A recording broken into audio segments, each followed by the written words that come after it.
what did you think about the changing attitudes of the younger generation compared to the older generation when it comes to mothers making more money than their spouses? Well, I don't think that's very surprising. I think it's a wonderfully positive thing. I think that it means that the future generations are going in the correct, more open-minded direction. I mean, it's the same thing with gay rights and pot legalization. Eventually, it's going to kind of become obvious that there are many different ways to have a family. One isn't better than the other. Arrangements should suit the individuals, not a specific conformity to society. So, you know, I think it's definitely a positive trend, definitely a good sign. Yeah, I would agree. Yeah, and for me, it's more of, okay, go ahead, Sean. Yeah, the thing I was gonna say is it's not always men that are like, oh, the man should make more than the woman. It's women too that they don't want to make more than the person they're with. You know what I mean?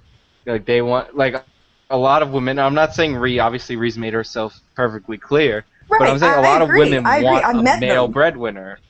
So Yeah, I'm I've just met saying some it's not. women that are like, well, Right. it's the woman's job to stay at home and clean and cook while the man is the man, and he goes And out. he brings home that money and, you know, takes care of the family financially. And right, it's really comes down to that kind of traditional and, dare I say, conservative mindset of the fact that, well, this is how it was when I was growing up, and this is the way it should be. And an argument that I've heard is that it hurts the children.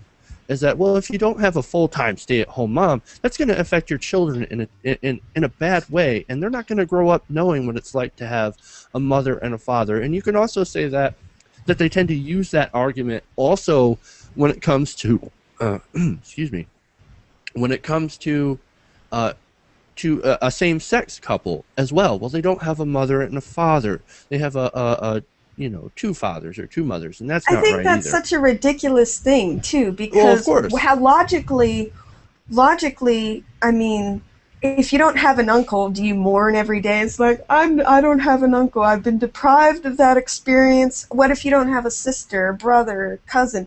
It's not important, you know, that you just need at least one parent that's loving and guiding and has things under control so that you feel safe, loved, and secure. That's what's important to a child.